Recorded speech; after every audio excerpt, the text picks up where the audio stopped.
Hi, I'm Rachel here today with Bubba Earth Natural Products. Today I'm going to show you how to use the salves. So I'm going to use one of the pain relief salves. I'm going to show you how to use it.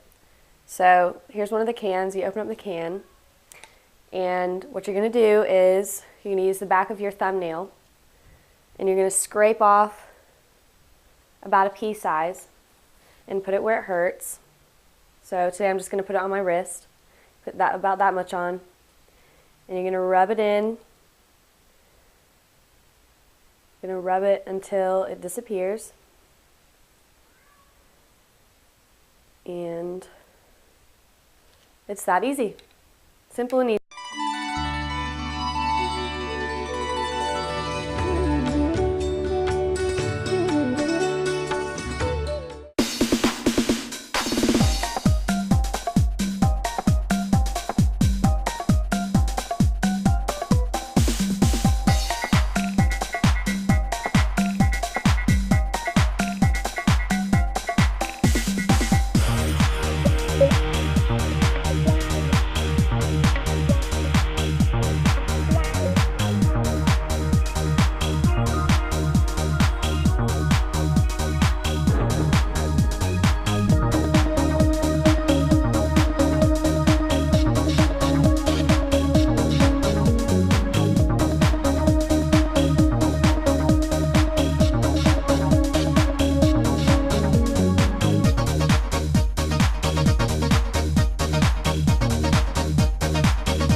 ఆత్మీయులైన ప్రేక్షకులకు నమస్కారం. ఈ కార్యక్రమంలో మనం చాలా ముఖ్యమైన విషయాన్ని, ప్రధానమైనటువంటి సమస్యని తెలుసుకోబోతున్నాం.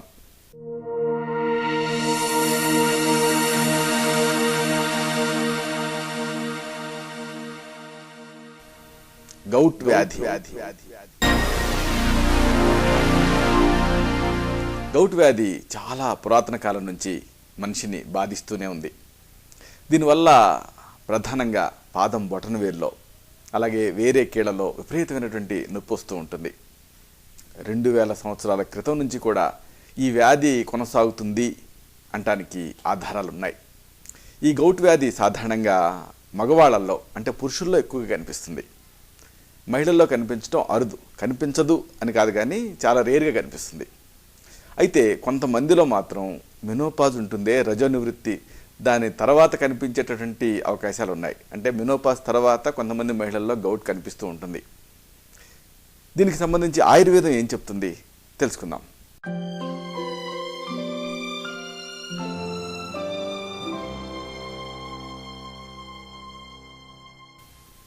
ఆయుర్వేదంలో వాతరక్తం అనే సమస్య గురించి చెప్పారు. ఆయుర్వేదం వివరించిన వాతరక్తం అనే వ్యాధి వర్ణన ఈ గౌట్ వ్యాధి లక్షణాలతో సరిగ్గా సరిపోతుంది. దీనికి సనాతన వైద్యశాస్త్రమైన ఆయుర్వేదంలో మంచి చికిత్సలు ఉన్నాయి. ఈ వ్యూహం అంతా కూడా మనం తెలుసుకోబోతున్నాం. అయితే ఈ విషయాలు తెలుసుకోబోయే ముందు అసలు గౌట్ గురించి కొంత ప్రాథమికంగా తెలుసుకోవాలి. గౌట్ వ్యాధి అంటే ఏమిటి, ఇది తెలుసుకుందాం.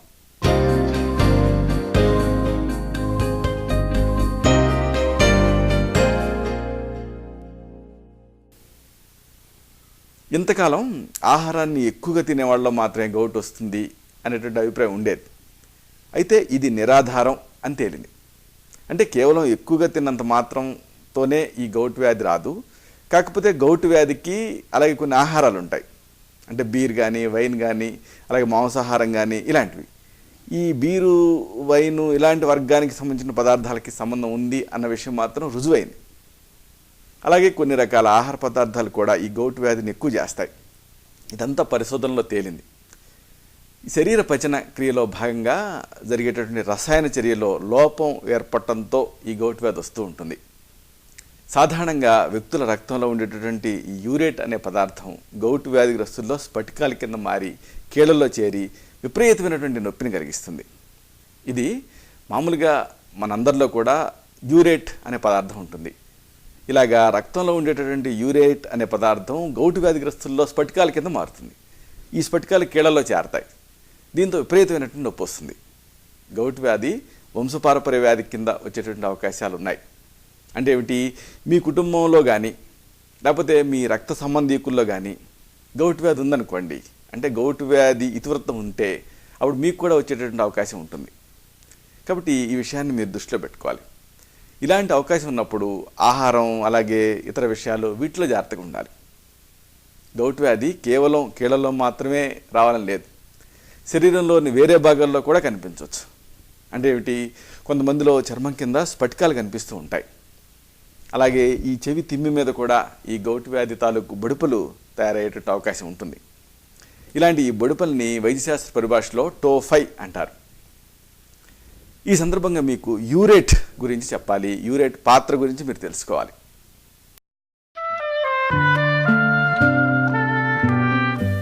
సాధారణ వ్యక్తులందరిలో కూడా శరీరంలో జరిగేటటువంటి రకరకాల రసాయనిక చర్యల్లో భాగంగా విచ్ఛేదిత పదార్థ రూపంలో ఈ యూరేట్ అనేది తయారవుతూ ఉంటుంది.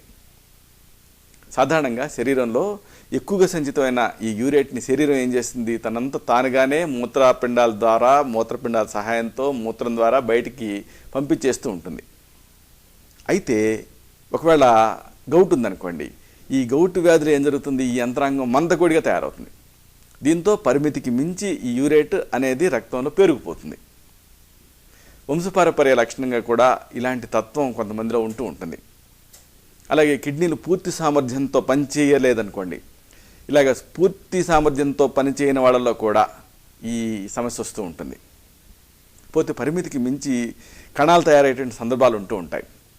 ఇలాగా ఎక్కువగా ఈ సెల్స్ తయారయ్యేటువంటి అవకాశం సందర్భం ఉన్న సందర్భాలలో కూడా యూరేట్ అధికంగా సంచితం అవుతూ ఉంటుంది.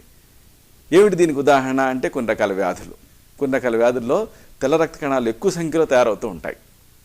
మామూలు సందర్భాల్లో ఈ తెల్ల రక్త కణాల విధులు పరిసమాప్తమైన తర్వాత ఏం జరుగుతుంది, శరీరం వాటిని విచ్ఛిన్నం చేస్తూ ఉంటుంది. ఈ నేపథ్యంలో యూరేట్ అనేది తయారవుతూ ఉంటుంది. ఈ తెల్ల రక్త కణాలు ఒకవేళ ఎక్కువ ఉన్నాయనుకోండి, ఎక్కువ సంఖ్యలో ఉన్నప్పుడు అప్పుడు యూరేట్ కూడా ఎక్కువగా విడుదలవుతుంది. కాబట్టి యూరేట్ వల్ల ఈ గౌట్ సమస్యలు అనేవి వస్తూ ఉంటాయి. రక్తం లోపల ఉండేటువంటి యూరేట్ రక్తపు ద్రవాంశమైన ప్లాజ్మా ద్వారా లవణం రూపంలో ప్రయాణిస్తూ ఉంటుంది. సాధారణంగా మహిళల్లో కంటే మగవాళ్లలో అంటే పురుషుల్లో ఈ ప్లాజ్మా యూరేట్ ఎక్కువ మొత్తాల్లో ఉంటుంది. అందుకే గౌట్ వ్యాధి మగవాళ్ళలో ఎక్కువ. అయితే ఈ యూరేట్ ఎక్కువ మొత్తాల్లో ఉన్నంత మాత్రాన తప్పనిసరిగా గౌట్ వ్యాధి లక్షణాలు కనిపించాలని లేదు. ఫర్ ఎగ్జాంపుల్, రక్త సంబంధీకుల్లో ఎవరికైనా గౌట్ వ్యాధి ఉందనుకోండి, అప్పుడు మీ రక్తంలో కూడా యూరేట్ పరిమితికి మించి కనిపించవచ్చు. యూరేట్ ఉన్నంత మాత్రాన మీకు గౌట్ వ్యాధి కానీ దాని లక్షణాలు కానీ కనిపించాలనేమీ రూల్ లేదు. ఇక మూత్రాన్ని జారీ చేసేటటువంటి మందులు ఉంటాయి, డయూరిటిక్స్ అంటారు. ఒకవేళ వీటిని మీరు ఎక్కువగా వాడుతున్నారనుకోండి, అప్పుడు ఏం జరుగుతుంది, శరీరం లోపల ఉండేటువంటి నీరు ఎక్కువ మొత్తాల్లో బయటికి వెళ్ళిపోతుంది కాబట్టి యూరేట్ మొత్తాలు పెరుగుతాయి. పెరిగి గౌట్ వ్యాధి ఉధృత రూపం దాల్చేటువంటి అవకాశం ఉంటుంది. ఇక ఈ సందర్భంగా ఎక్యూట్ గౌట్ గురించి మీరు తెలుసుకోవాలి. హఠాత్తుగా మొదలవుతుంది ఇది. దీని లక్షణాల మీద మీకు అవగాహన ఉండాలి.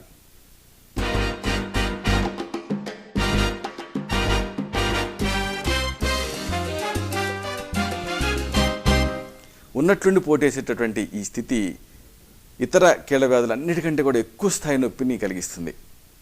ఎంత నొప్పి అంటే ఎవరో పెద్ద బండరాయి మీ కాలు వేళ్ల మీద వేశారా అన్నంత నొప్పి వస్తుంది. సాధారణంగా నొప్పి రాత్రిపూట ఇమీడియట్గా స్టార్ట్ అవుతుంది. ఎక్కువగా కాలి బొటన వేలు ఉంటుంది చూసారా, ఈ బొటన వేలు ఈ వ్యాధి ప్రభావానికి లోనవుతూ ఉంటుంది. ఈ బొటన వేలు మీరు గమనిస్తే ఎర్రగా తయారవుతుంది, వాపు ఉంటుంది. ఇక లోకల్గా స్థానికంగా ముట్టుకోలేనంత నొప్పి ఉంటుంది. ఎంత నొప్పి అంటే దుప్పటి స్పర్శను కూడా తట్టుకోలేనంత నొప్పి అనిపిస్తుంది. నొప్పిగా ఉన్నప్పుడు మీరు ఆ నొప్పి ఉన్న వైపు తిరిగి పడుకోవటం దుస్సాధ్యంగా అనిపిస్తుంది. ఒక్కోసారి ఇది కీలు మీద తయారైనటువంటి చీమగడ్డలాగా భ్రమను కలిగిస్తూ ఉంటుంది. అంటే అక్కడ ఏదన్నా పెద్ద యాప్సిస్ తయారైందా అన్నట్టు అనిపిస్తుంది. యూరేట్ స్ఫటికాలు కీలు లోపలికి చొచ్చుకు వెళ్తాయి కదా, ఇలా వెళ్ళటం వల్ల అక్కడ వాపు, నొప్పి, అలాగే ఎరుపుదనం, ఇవి అన్ని ఇన్ఫ్లమేషన్ లక్షణాలు ఇవి కనిపిస్తాయి. పాదం బొటనవేలు మాత్రమే కాదు, ఒక్కొక్కసారి మోకాలు, అలాగే మరొకసారి మోచెయ్యి, అలాగే మణికట్టు, ఇవి కూడా ఈ వ్యాధి లక్షణాలు ప్రదర్శించేటటువంటి అవకాశం ఉంటుంది. ఇంతకు ముందు నుంచే గౌటు వ్యాధి ఉందనుకోండి, అప్పుడు ఇలాగా గౌటు వ్యాధి కొనసాగుతున్న వాళ్ళలో ఒకవేళ కీలు మీద దెబ్బ తగిలిందనుకోండి, నొప్పి మొదలైందనుకోండి, ఇక ఆ నొప్పి ఒక పట్టాన్ని తగ్గదు. అంటే ఈ నొప్పి తగ్గడానికి సాధారణ సమయం కంటే బాగా ఎక్కువ సమయం పడుతుంది. దెబ్బలు, గాయాలు ఇవి మాత్రమే కాదు, ఇతర లక్షణాలు ఉంటాయి. అంటే ఏంటి, నిస్సత్వ, ఆందోళన, వేరే వ్యాధులు ఇవి కూడా ఈ గౌటు వ్యాధిని స్టిమ్యులేట్ చేస్తాయి. ఇక శస్త్రచికిత్సలు, ఈ శస్త్రచికిత్సల సమయంలో ఏర్పడేటటువంటి శారీరక, మానసిక ఆఘాతాలతో, అలాగే శస్త్రచికిత్స జరిగిన కొన్ని రోజుల తర్వాత ఈ గౌటు వ్యాధి తిరగబెట్టచ్చు. ఎక్కువ మొత్తాల్లో తిన్నా, లేకపోతే అపరిమితంగా మద్యం తీసుకున్నా, ఇలాగా ఎక్కువ తీసుకోవటం, ఎక్కువగా తినటం, ఎక్కువగా ఆల్కహాల్ తాగటం, ఇలాంటివి చేస్తే అప్పుడు ఈ గౌటు వ్యాధి స్టిమ్యులేట్ అవుతుంది, అంటే ప్రేరేపితం అవుతుంది. ఒకవేళ ఈ గౌటు వ్యాధిని మీరు అశ్రద్ధ చేశారనుకోండి, అప్పుడు కొన్ని లాంగ్ టర్మ్ కాంప్లికేషన్స్ వస్తాయి, దీర్ఘకాలపు ఇక్కట్లు. వీటిని కూడా మీరు తెలుసుకోవాలి.